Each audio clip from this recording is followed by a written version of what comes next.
Welcome to the Heal, Thrive, Dream podcast, where trauma survivors become healthy thrivers. Each month, we'll feature a theme in the trauma recovery and empowerment field. To promote your recovery, healing, and learning how to build dreams, here's your host, Karen Robinson, transformational coach and therapist. Welcome to the Heal, Thrive, Dream podcast. Today, my guest is Cyndee Dhalai. She is a poet and a writer. She brings a rich tapestry of life experiences to her work. Each chapter helps shape the person she is today. Over the years, she has embraced many roles: child, sister, wife, mother, teacher, counselor, guide, patient, widow, and writer. With more than 25 years as a teacher specializing in special education, she has guided countless individuals through personal and academic challenges. Known by many as a living miracle, an inspiration, and a medical enigma, she lives with deep gratitude for life's magic and meaning. So welcome to the show, Cyndee. Thank you very much, Karen. I know I read your short bio and you have a longer bio. Is there anything else that you really wish I had said to you that describes you as a person or as a professional? I see life through my own eyes, and I don't see things as a disadvantage, because sometimes there are advantages in when things even look bad, because everything happens for a reason.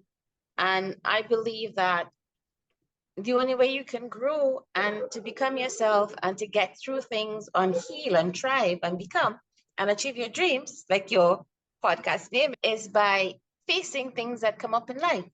And you don't know what you're capable of unless you face a adversary or you face an obstacle, because only then can you learn how to pull from what is inside you and build yourself.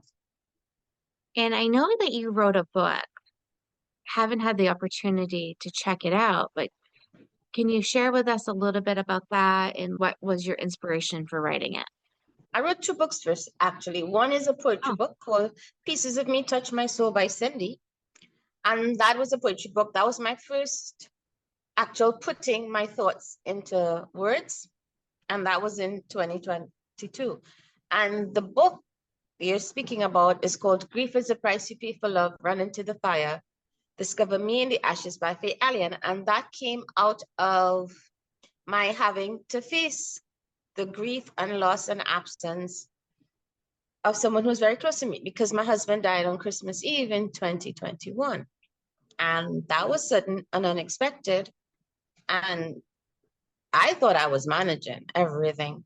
I thought that, okay, given my life experiences and the illnesses in my body and how I've learned to work through everything, I thought I was doing well because I was managing all the things I had to see about and dealing with myself. And then I guess I faced an unexpected incident and everything came crashing down. And I realized that what I thought I had faced, or what I thought I had kind of learned to manage, I really wasn't managing. And the only thing I know to do is write to myself. So that's what I did. And that's how the book Grief is the Price You Pay for Love came out. And what came up in that book was actually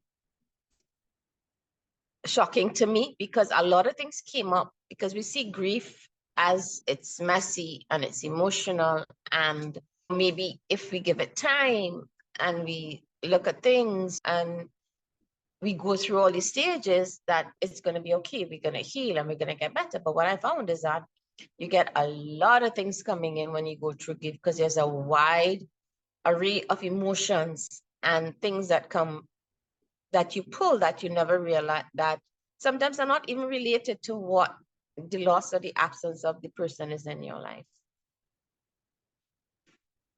Yeah, I'm so sorry to hear about the passing of your spouse. Now, my listeners are complex trauma survivors.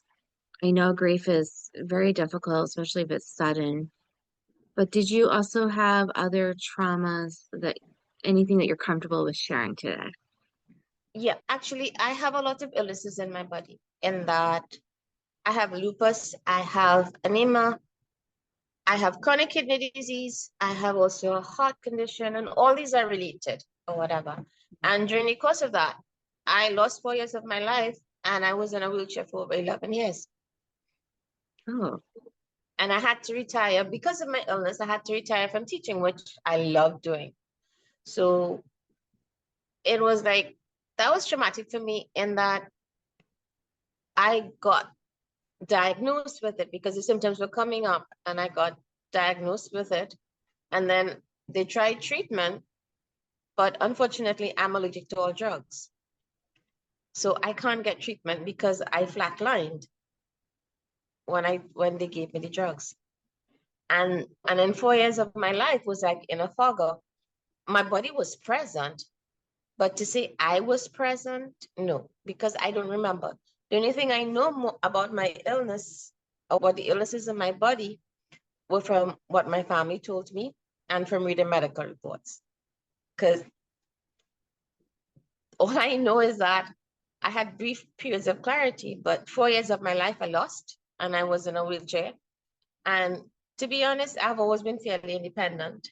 And to have to adjust to all of this, and then if something happens to me, I can't get treatment because I'm allergic to all medication.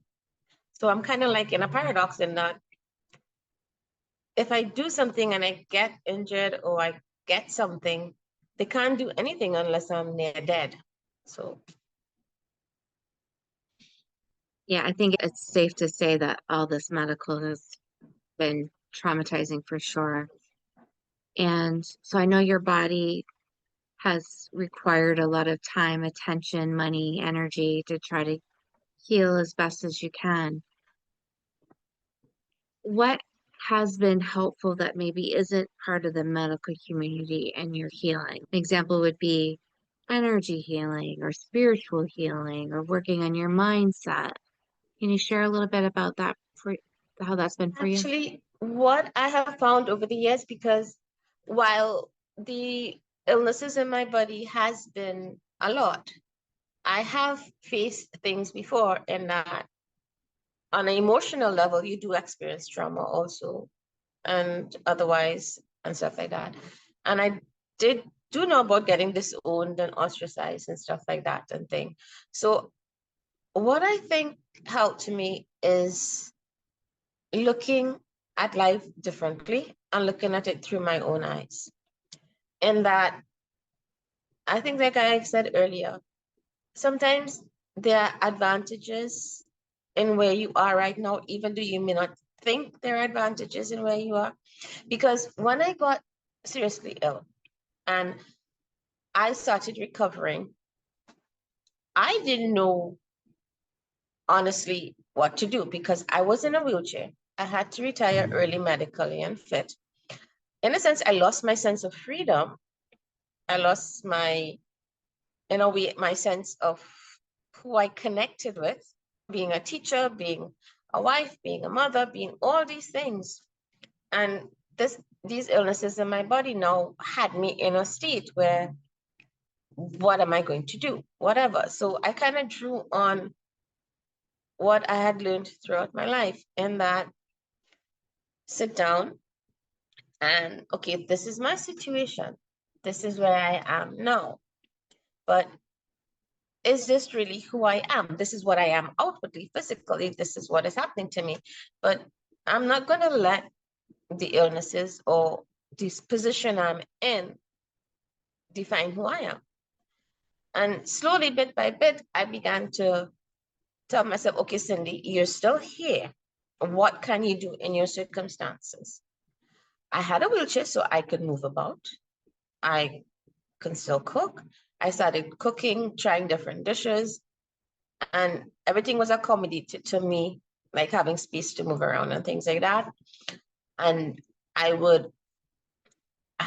used to counsel people. I started back counseling and helping with over the phone with people who would call with their children who had illnesses that came up, like cancer or lupus or stuff like that, and to just talk to them and what to advise the parents about how to talk to them, how to deal with it. And I started doing that also.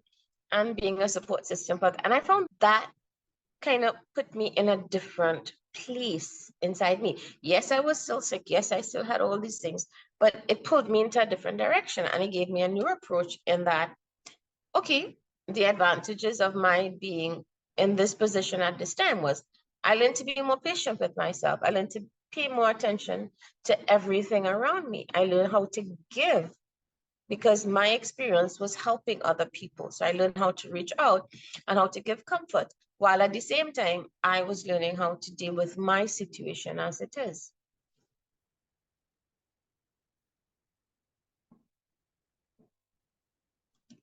I'm not hearing you.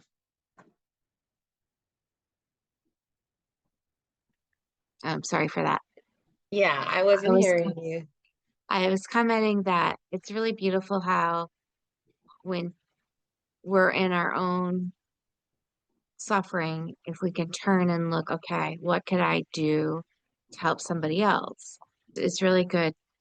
It's really good distraction. It's really good energy out into the world, as you can say. Yes. And when we put that good energy back, we end up benefit even more than the person we're helping sometimes.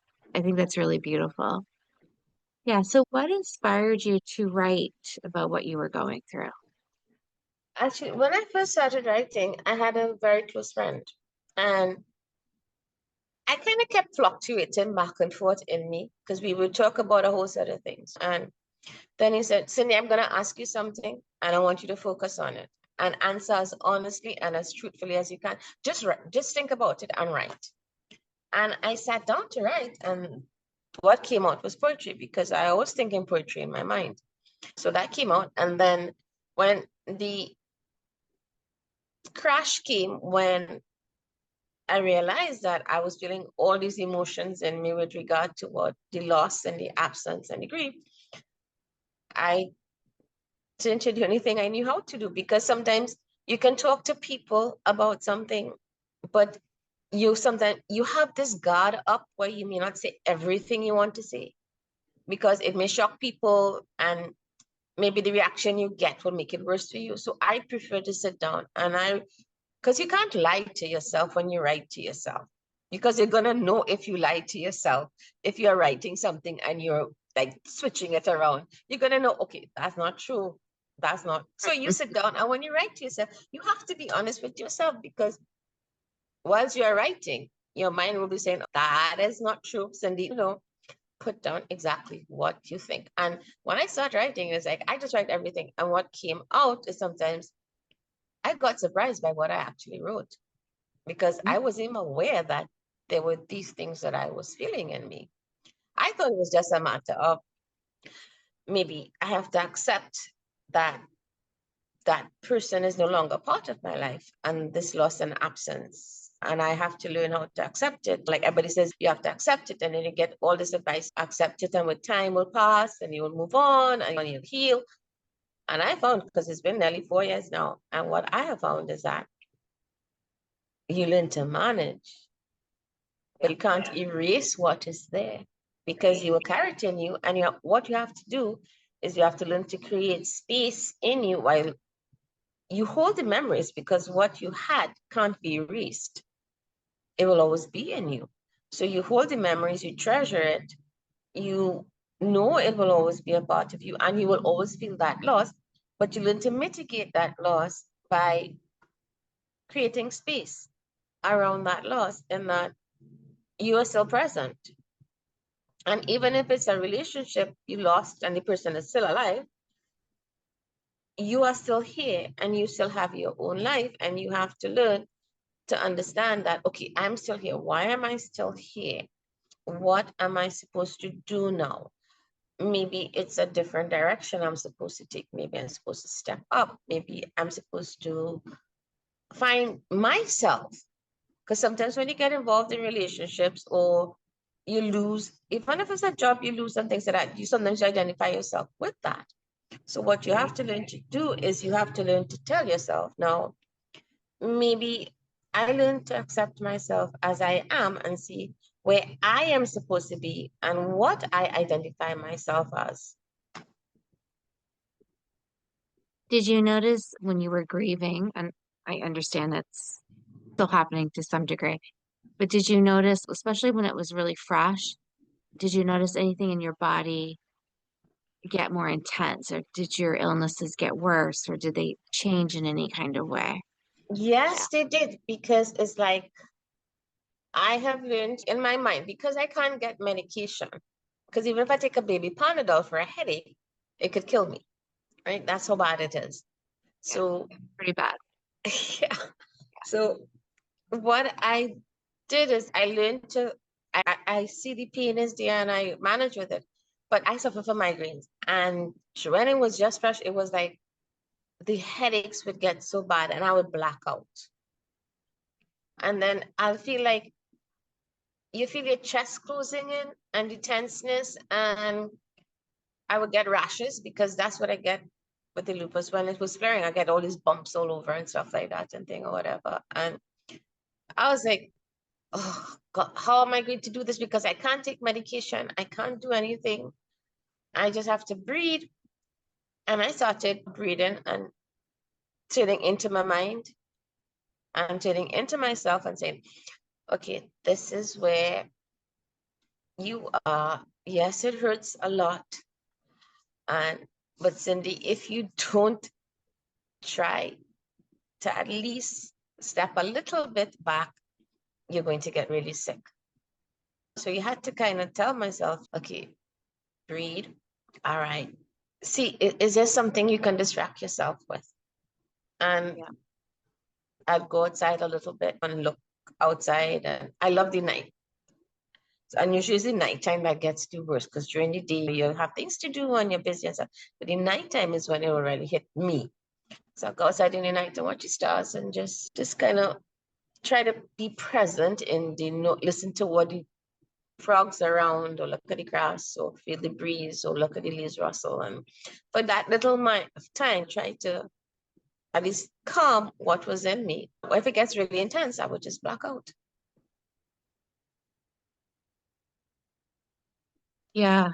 Is this the thing about not being able to take medications and all your medical issues? Help me understand the medical enigma piece of that. Can you define what that is and how you fit that? Okay. Now, I use the term medical enigma because that's what the doctor said.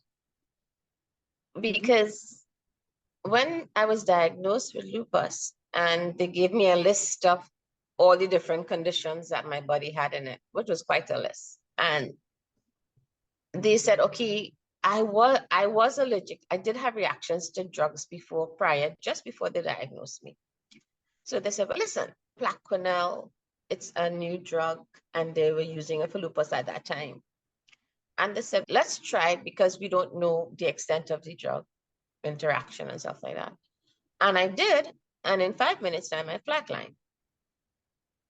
And of course, I'm on resuscitation. And then the second time, they tried something they thought was like, my fingers and toes were turning blue, and they tried something that they thought was safe. And I flatlined after 12 minutes again.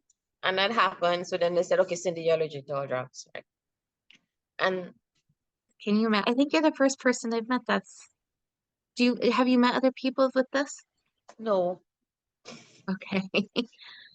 I It's know. hard to wrap my brain around. Yeah, and the thing Yes. is, my medical records have this recorded that I flatlined after 12 minutes or something or whatever, and had to be resuscitated. Yeah. And then I remember the last time I had a serious issue with lupus was in 2013. And that was for 3 weeks. And from the medical records, what I understood and what my husband and my children told me, because I don't remember it, I had blood toxemia in my entire body. And they couldn't treat me because I'm allergic to medication, and they could kill me in trying to treat something in my body. So I was like, for about 3 weeks, I was in the nursing home, and they couldn't do anything. And I had to get 13 pints of blood and platelets, because I had 0 platelets in my body.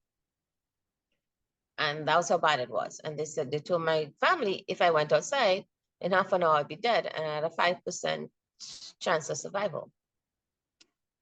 And nobody knew what was going to happen because the doctors couldn't treat me. They couldn't do anything. And when my immunity and my blood count was like 0, then they said they wanted to try stuff. And I just got up one day. They don't know how.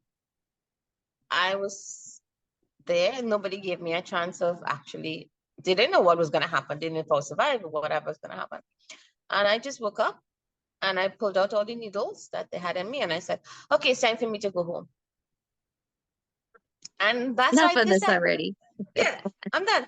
And that's why the doctor said I'm a medical enabler, because every time I would flatline or something bad would happen to me in those 4 years, I would just come back, and for a brief period, I would just be normal before my body took over and other things would happen.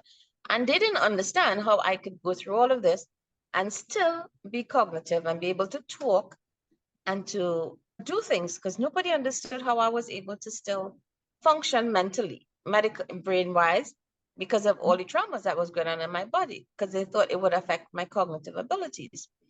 And then after my husband died, I was in the wheelchair, and I didn't want to be a burden because I have 2 great adult children who married and stuff like that and things. And I didn't want to be a burden to them, and that they would have to come and take care of me, stuff like that. And I don't like really depending on anybody, even if I was in a wheelchair.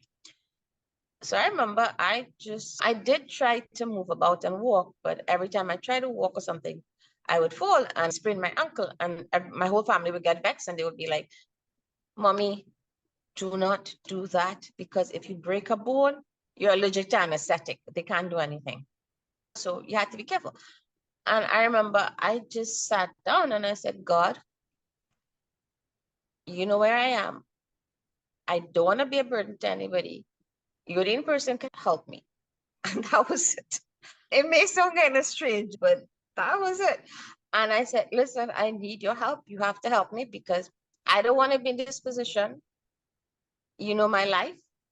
And I actually started trying little by little, and I had a walker and a cane, and little by little I started trying to think, and now I can walk. So everybody doesn't understand, because according to the doctors, I should not have been able to walk. I should not have been able to live for 13 years without any medication at all, without ever having to go to a doctor at all, without any serious occurrences like I had before. Now, I'm going to knock wood as a supposition, knock wood, right? I do that too. I do it on furniture and my head. Yeah, I knock wood, right? I knock wood. Because the fact is that since 2013, I've not been to a doctor. I have not had a serious episode with lupus or any of the illnesses that plague my body.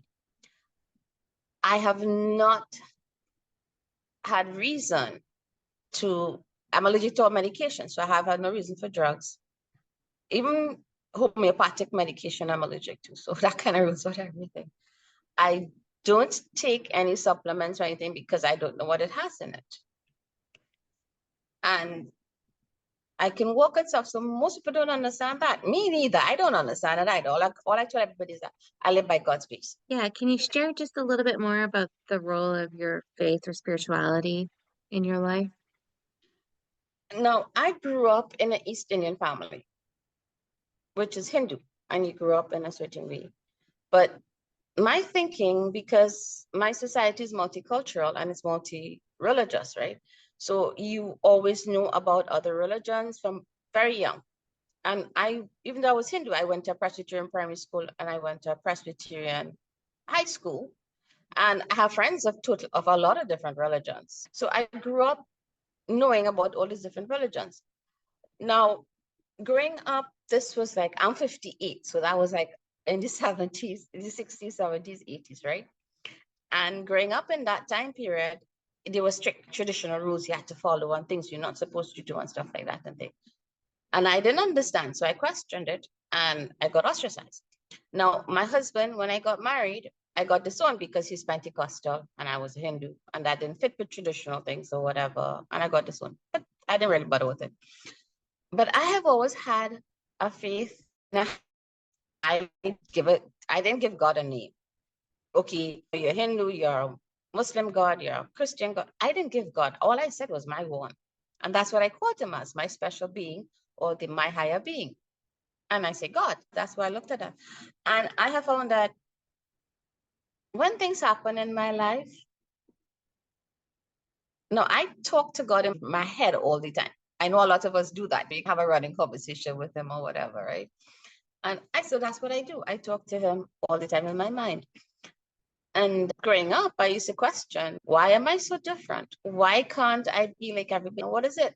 And I remember one time I was around 16 and I was outside and I was like, it was late in the night. Now I am a night person and that I don't sleep very much. So I was always outside in the night or whatever. And I was asking, I said, what is wrong with me? I'm trying to do the right thing. I'm trying to be a good person and stuff like that. And so what is wrong with me? Where are you?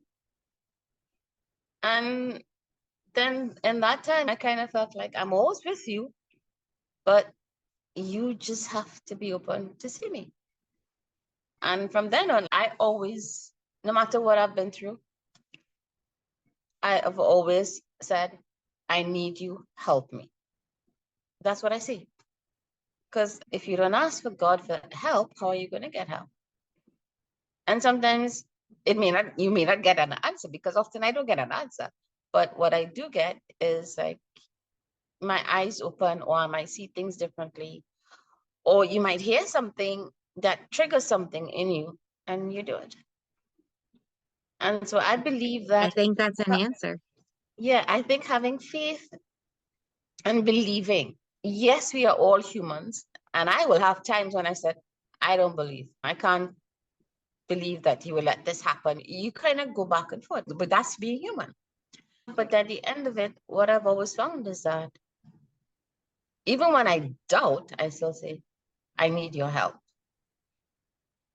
I think that has helped me a lot in that when I was recovering, especially from the illness and trying to adjust to like how life had changed, because that was a drastic change for me. And then my body was still undergoing all these things and trying to regularize, trying to find some medium of settling. And then with my grief and stuff like that and the loss of my husband, because we were married for 3.5 years. So that was a long time.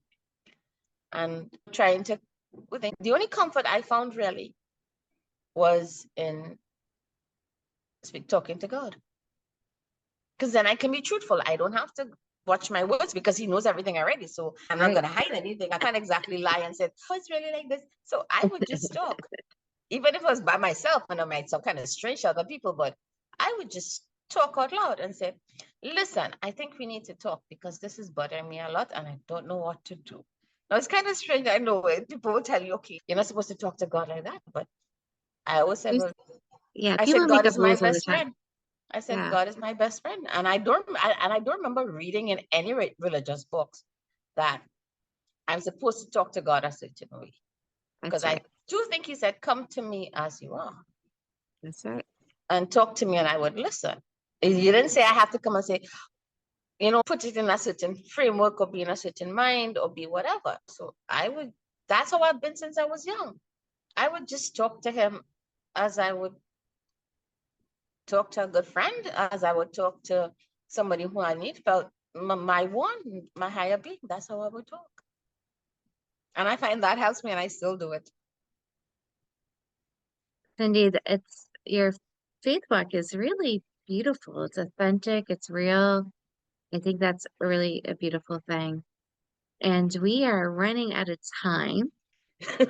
So I will ask you if there's anything else that you wish you could say to any survivor listening who's really struggling. What words of comfort or hope, succinctly, can you give them today?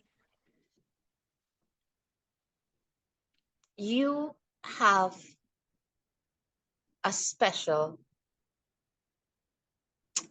something very special in you.